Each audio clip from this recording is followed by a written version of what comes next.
I am going to call to order the regular meeting of the Darien Police Commission, our 2,392nd. First item is acceptance of minutes. Move to approve. Second. All those in favor? We are it. Before we get to the next item, correspondence, I did just want to take 1 second to discuss resignation of Commissioner Joyce. This is, believe it or not, our first meeting since his resignation. I think it's pretty well covered in the media, so I'm not going to spend a lot of time on it, but I did just want to say a couple things. First, we absolutely agree with First Selectman's comments that his statements were not reflective, using her words, are not reflective of the high standards and ideals of the members of the Police Commission. But more specifically, I just want to answer a question that I've gotten multiple times. I think I addressed it in the Darien Times article, but it's really more process-oriented. Commissioner Cunningham and I still represent a quorum, so we will continue to do all the work necessary of the commission. We wait till the Board of Selectmen votes to replace Commissioner Joyce. Obviously look forward to working with whoever that is, but I think it's now clear to most people that the question to me was, what were we going to do about it? And it just doesn't hurt to remind people that we are appointed by the Board of Selectmen, just like all commissions in town. There's nothing different about the Police Commission. So we will carry on, and in the meantime, let the process carry out and work with whoever the Board of Selectmen selects as their next commissioner. So that is what I have to say about that. Then correspondence. I got a couple of emails. I'm sorry, late in the day I would have answered them, but I actually think it's good to answer them here because they kind of pertain to public business. Question was, why aren't we meeting at Town Hall? At our last meeting, we discussed possibility of moving it around, whether it was to the library or Town Hall. As far as I know, Town Hall is closed to the public. Well, clearly people have utilized technology to hold their meetings. I much prefer interaction, personal interaction with people. The state, I think, allows 25 people to meet, and the Darien Police Department is not closed to public, so this made the most sense to me. We met here last week. People attended, so that was my call. Obviously, we can talk about going forward. I also, I think, I can't even remember my exact comments when we were discussing moving around. I'm not a fan of moving it to different places because I want people to be able to find us. I don't want it to everyone, where's the meeting this week? So moving it around, I think I said the same thing last meeting, but I definitely, that is a little problematic for me because I do definitely want people to be able to find us. But I also, I'm just going to say it again, I don't think that our building is driving our public attendance. We are uniquely available, I hope, whether it's the commissioners. There is nothing magic. Please reach out to us. No one has to wait for a police commission meeting to talk with us. The chief is available, the captains, there are officers. We have portals on our website. We get emails from everybody. So I just want to make sure it's not against the rules to contact us not offline, I don't know what the word, outside of the police commission meeting. And to me, that there's much of the business and comments and concerns actually probably are best dealt with not at a police commission meeting. So wherever we meet, the public is, we've always been open to the public, 95 years. I go back a long time. It's not a change. We're definitely open to the public. That's not going to change. I think someone suggested we put public comment on our agenda. That is totally fine. It's how we've been operating, so it's more form over substance. But if that helps people, that's awesome. But we have definitely, we welcome anyone at our meetings, but again, don't wait. Lots of times what people want to talk to us about is probably, this is not the forum to get their issues addressed. So I know they do. I just saying it out loud because people are really good at finding the right person to help them. And And we also get lots of great emails too, so it's not always, is that kind of anything to add to that? I hate to say we're available 24/7 because the chief, people think the chief is available 24/7. So I won't say that, chief. He's not available. Please don't text him in the middle of the night. But we are very available, and we welcome you at our commission meeting, but we also welcome people at lots of other times. Just as a little aside to that, I did get a text from a resident at 3:30 in the morning that something, not a text, an email. And it was something that probably should have been addressed if it had come to me in a text, but they should have called the police department and not sent the chief of police an email at 3:30 on motor vehicle burglaries happening in their neighborhood. Because the chief did not get the email until 5 o'clock when the alarm went off. So please, if it involves something that's imminently happening, the chief is very responsive, but he's probably not awake at 3:30 unless there's something happening already. So. Yes, no, there's lots of ways to communicate. We'll hopefully address, get people to the right place, but yes, there is 911 for a reason. I hope I addressed everybody's questions to me over the last 24 hours. Chief, other correspondence you have in our I have packet? two pieces of correspondence. One from a resident of Mansfield Avenue, thanking the Darien Police Department members for the fine job that we do. He acknowledges that we're out there putting our life on the line, maintaining the peace. He mentions the incidents that are happening around the country, and clearly is of the belief it's not a reflection of our local policies. Including with this nice letter was a check for $250. It is going to be deposited into the Darien Police Department gift fund. So I appreciate that letter and the donation from a resident of Mansfield Avenue.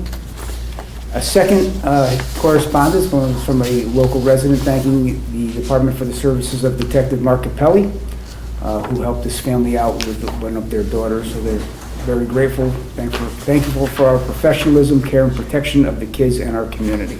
So two nice letters from folks here in town. And much appreciated. That's for a gift fund. Excellent. Captain, department activity? Yes. This is the activity report from the period of June 17th until today. On June 17th, 46-year-old Darien man was arrested for his role in a domestic violence incident. On June 17th, an 18-year-old Darien man was arrested for his role in a domestic violence incident. On June 19th, a female suspect stole over $500 worth of merchandise from CVS Pharmacy. I believe it was cosmetic in nature.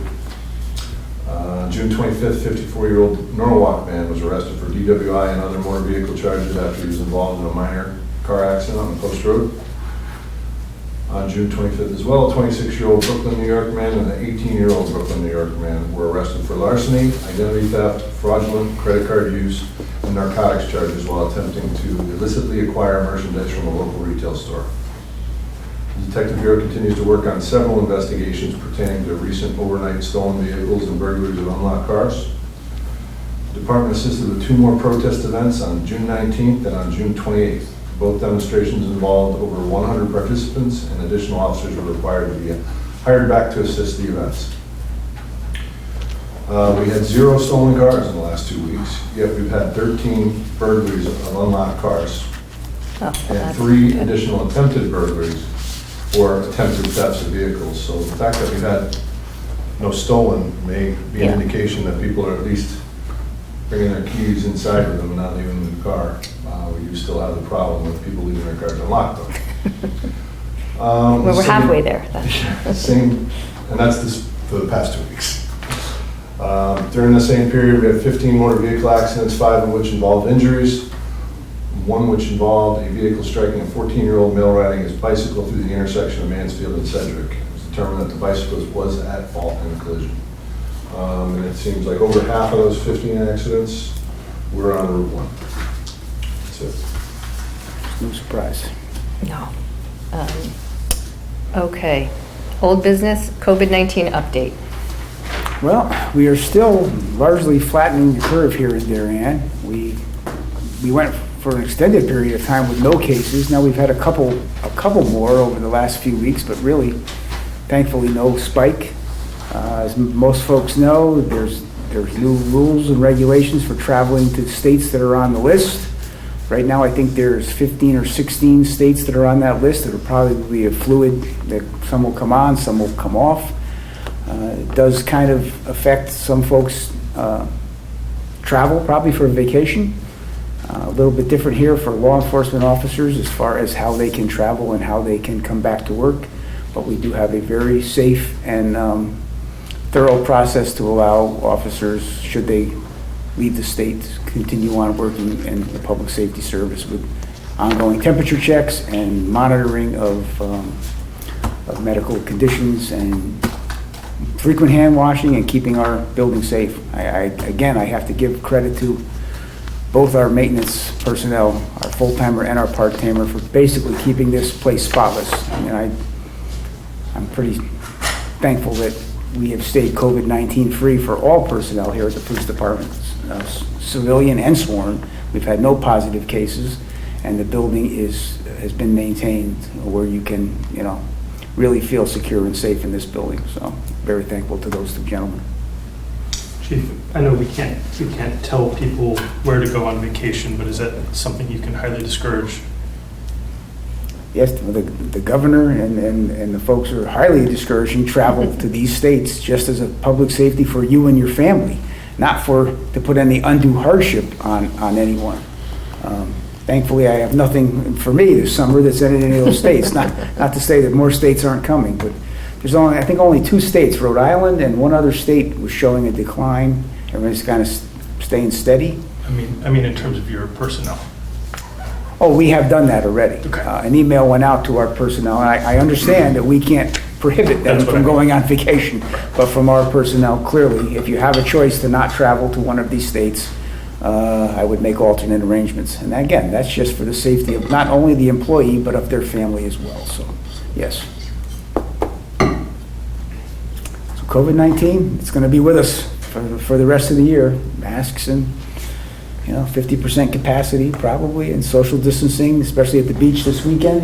Captain Marin might be able to speak to this, but we've been working closely with the Parks and Rec Commission because there's a possibility that the beaches may get filled to capacity over the holiday weekend.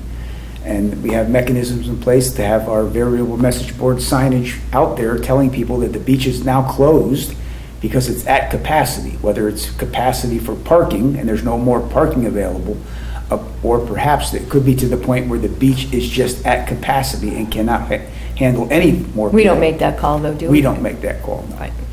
We'll assist them with when it's happening, but that's not our bailiwick. We're not They have really. monitors that are monitoring the beaches for capacity. What's the weather forecast, Jerry? I haven't looked that far ahead. That makes a big difference. We're close, but In the low 80s, it looked like, and the tide is right too. And, to touch on that, we have modified and added additional hours for our Marine Division this weekend, beginning Friday afternoon. Going to come in a little bit earlier and stay out a little bit longer than we have in the past. Speaking of our Marine Division, this probably was under department activity, but there was a lot of activity last weekend. That was not our Marine Division. that was potentially missing kayakers in Stanford. Okay. So we were assisting them on mutual aid, but no, it was not our case. Captain Marin and I had a discussion on when Coast Guard helicopters are in the air anywhere over Darien, and we would like to know about that in a timely fashion. So, but that was not our case. And there's no missing kayakers as far as we know right now. Kayak washed up, but there's no missing people. Well, they had I only know what I read in Stanford Advocate, but they seem to have a lot of rescues, successful conclusion. Obviously, the helicopter and all the Marine units were. The wind was blowing right, squalls come up, and anecdotally, I haven't confirmed this, but our Marine Division guys tell us that there's not a boat to be purchased in any of the marinas here in this area. They're sold out.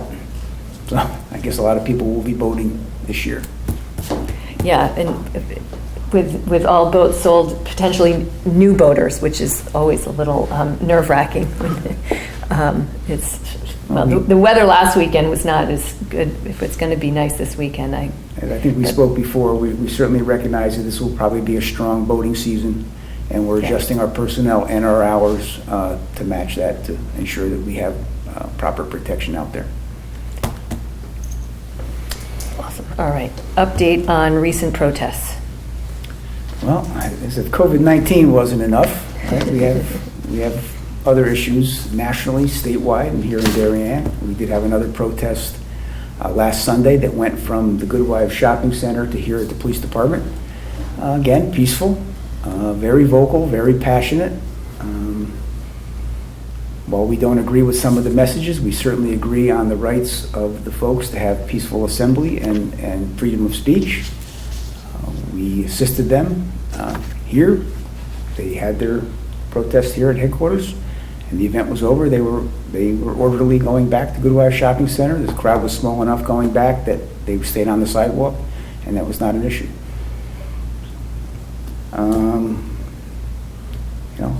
If you want to talk on the documents that we recently put out, it kind of touches on the recent protests and issues around our state and country. Yeah, I can address it. You want to talk about it? But I can. I sure can. Either way. 3 documents went out today to on our website and on our social media, and also to our local media contacts. The first one is a message from me personally, from the Chief of Police on the state of affairs in our state and our town. We have a document here on frequently asked questions that we've been getting over the last month or so from different people, and we figure if we have a frequently asked questions document, that it's a living document, we can adjust it, we can amend it, we can add to it as other questions come in. A lot of the things have to do with things that are being protested about. The last document is where we stand on the 8 That Can't Wait initiative. And most people have seen that. There was 8 things that folks are looking for. Most of these, the Darien Police Department is well ahead of the curve on, that we've been doing these already. So this just kind of explains where we stand on these 8 tenets, and they're available on our website, and they're available probably now on most websites and local media outlets. I just want to, I don't have a lot to add to that, but as background, as you can imagine, in the last 4 weeks, our chief has received lots of questions, many of them off of the 8 That Can't Wait or similar, and I think I mentioned it, I know I mentioned it at our last meeting, that we were going to try to, collect it and collate it and put it all in one place. It just seemed prudent to organize it so that we could point to one place rather than Chief, who I will say diligently answered every email, answered every question, but at some point it's just much more efficient, and I urge everybody. I mean, we've certainly gotten emails from residents, but I have found it extremely interesting to read the answers, the fact sheet, obviously, and starting with the message, obviously one document, people are like, why are there 3 documents? One document cannot possibly answer all the questions and comments and things in one. So Don's statement is, kind of an overview. The 8 That Can't Wait, extremely valuable information, and clearly is the template that a lot of people are using. And the fact sheet, I kind of think, is the living document. It's things that didn't fit neatly into those 8 questions. And I definitely want to say, if somebody reads it and thinks, oh, they didn't answer this question or they've dodged that, it is absolutely a working document. We answered all the questions that we had gotten. We might have missed a few, but we are certainly happy to, if enough people ask questions, we can add, we can clarify.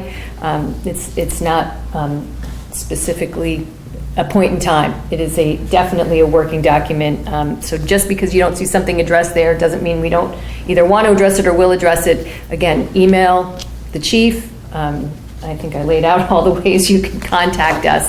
But the other thing I want to mention that goes along with this, I mean, really it is a wealth of information, is all the Fairfield County Chiefs of Police plus the state's attorneys were on a roundtable discussion last night hosted by the NAACP. It was 2 hours of a really great Q&A. I can't remember who the two moderators were, but they took questions from the public, and I know a host of Darien residents were on it and watched it live. I think the NAACP is posting it, and I'm hoping, back to our technology question, that we can provide a link, because for anyone who is interested in Connecticut state laws, our general orders, how we hire, how we fire, how Connecticut state, what their regulations are. I think these 3 documents with this roundtable with all the area chiefs is really well done, and hopefully will answer and provide information to a lot of people about a lot of things. It's really, really fascinating, I think. I fully expect that we will be doing this again, probably in that same forum or in person once we can get back to a full in-person type meeting. I did receive a phone call from a resident here who heard me speak at the protest, not this last one, but I guess 2 weeks ago. It's on the 7th. And I plainly told them that if they wanted to find me, they could find me, and that if they called me, I would answer. And I think he was a little bit surprised that I answered the phone. And he said, "Well, you're at least you're a man of your word." And so we had a very strong conversation. We can agree to disagree. That he was appreciative that we're here to answer questions. I will answer them to the best of my ability if they're not answered in these documents or one of my 2 captains. And these guys have a lot of the answers as well, even that I might not have. So between the administration of our department, if you have a question concerning police department operations, we will do our absolute best to answer them in a timely fashion with accurate information. Hear, hear. And that goes back to before, which is, I think we are extremely available, which is why people aren't breaking down the door to come to our 25-minute meetings.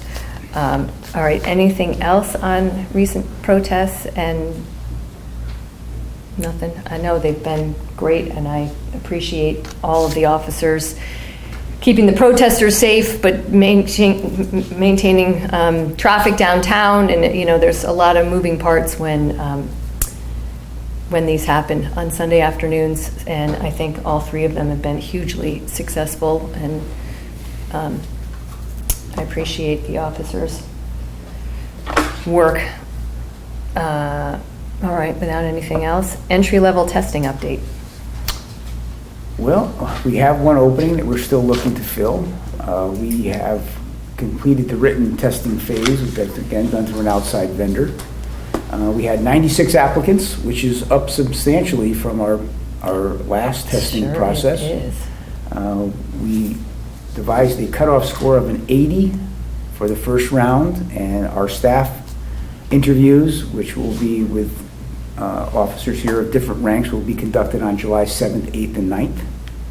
We're interviewing 31 candidates, so it's going to be a busy 3 days. Yeah. I am quite confident that within 31 candidates, we will find an exceptional quality candidate to offer probationary employment to. But before that gets to the point, commission interviews will have to take place for candidates. Jan has a note here for me that we need 1 day for commission interviews. She has some potential dates here for you to choose from, or what might work for you. Chief, of those 31 interviews, how many of them are laterals? I'll defer to Captain Shredders. I haven't seen the list. Just roughly. I don't know the exact number. I would So like probably say half? I'd probably say 3 or 4. Maybe. Yeah, Only 3 or 4? nowhere near half. Wow. Yeah. Okay. Is that unusual? We build it as an entry level and not a lateral only, so I think that's the cause of the lower number. Cool. Later on in the year, if we were in the testing process, we might see more lateral transfers, because around the state of Connecticut, due to budgetary constraints, there may very well be police officers being laid off in different municipalities. Thankfully not here. And typically when layoffs occur because of budgetary purposes, it's last in, first out. So you probably get quality officers looking to move to another department, not because they want to, but simply because of budgetary constraints. So, And we have a spot at the academy. we do.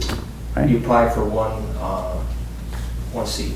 The- The academy date was switched from September to October.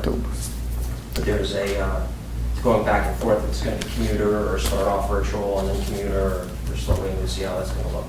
Cool, thank you. So on the note here from Jan, she's looking at July 20th through the 24th, any one of those days, or the 27th, 28th, and 29th of the following week, which is a Monday, Tuesday, Wednesday. I'll have to You have to- we'll ponder that. I will get back to I you. can give you the sticky note. Thank you. Sure, one of And those- if anybody wants to know what our hiring process is and training, you can go to the Darien Police website and click on, I believe it's our FAQ sheet, that'll be our first. It's right up in the new news feed. It's- That document is there. It's Yeah, right on our front page. Someone wants to know exactly what the process is and what the training is, we now have it. Okay, so we will get back to Jan on that. New business, acceptance of ballistic vest for our K-9 Argo. Okay, so this is one of those feel-good kind of stories. There's an organization named Brady's Mission. It's based in Ohio. This is run by I think he's probably now 11 years old, but I'll read you the letter that we got from Brady Snakowski. I am in the 4th grade in the city of Strongsville, Ohio. I run a nonprofit organization, Brady's K-9 Fund. We donate full-shift ballistic and stab-proof vests for canines in need of one. I believe that all K-9 officers should have protection just like their handlers. I have a lot of passion for police officers, and I hope to be a police officer myself. Brady's K-9 Fund would like to give K-9 Argo with Officer Hinckley a Street Fighter custom-made vest manufactured by Line of Fire Defense Systems. The vest holds a value of approximately $1,500, but I feel it will be an essential tool for K-9 Argo to have. Thank you for your time. So we filled out an application for one of these K-9 vests, and just so everyone knows, this is a well-vetted 501c3 operation. They have no ulterior motive. This is run by a school kid and his mom. Chief, I think in fact that several area agencies also have. Yeah. I'm looking to the document here. Fortunately, here in the state of Connecticut, Fairfield, Wilton, Stamford, Westport, Monroe, Weathersfield, Bridgeport, Danbury, Berlin, Bristol, New Haven, East Haven, Glastonbury, Waterbury, Greenwich, West Hartford, and Cromwell have all been the recipients of a top-of-the-line canine vest for their canines. I wholeheartedly support the acceptance of this vest. I would ask the Police Commission to bless that concurrence, and we will pass it along to the Board of Selectmen for their review. So moved. Second. Unanimous. Very, very fortunate there's folks out there looking to fund this. We do have a canine vest for Argo. However, Amanda Hinckley and Argo have recently been assigned to work with the Southwest Emergency Regional Response Team when required. This vest is much thinner, much lighter. It's designed to be worn all the time, not just when you need to put it on the canines. So offers a fair measure of safety for our canines, which we consider full working officers in this department. Did Argo replace another canine officer on this Southwest Regional? Was there another dog? There were dogs that basically tried out from other agencies, but Argo ended up being on top. Argo. And Important point. That is, we need a little picture of Argo in the paper. That's Yeah. quite, Argo, And I give credit to Officer Hinckley. I certainly do too. Tell I- Officer Hinckley I that's stay very away impressive. from Argo. I say hi to him from afar, just in case. Chief, Kenny doesn't need one just because he's more involved in routine Right. screening rather than. Kenny is not doing the type of work Argo is doing. Kenny has a vest, I believe, as well, yes? He does, yep. But just not one of these tactical type vests, which is more for the quick He's a lab, response put a working little dog. fat on. Kenny likes his treats. He's a good lab. Yes, indeed he is. So that's what I have on that. Thank you for your concurrence, and we'll send that to the Board of Selectmen. Well, that it reaches the end of our agenda, except for our next meeting. And then a place. If this doesn't work for people, we can go over to the town hall. But then, do we have any idea when town hall is going to allow real people coming in? I will confer with the town administrator as to when Okay. she thinks that we can have in-person meetings I at don't the know, town hall. is that a Connecticut state thing? It doesn't matter, we can meet wherever anyone wants to meet. But we're running into the fun of July, August vacation schedules.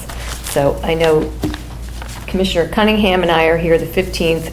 Chief, that is your vacation week. Correct. Then I am on vacation. Kevin, do you have vacation-ish?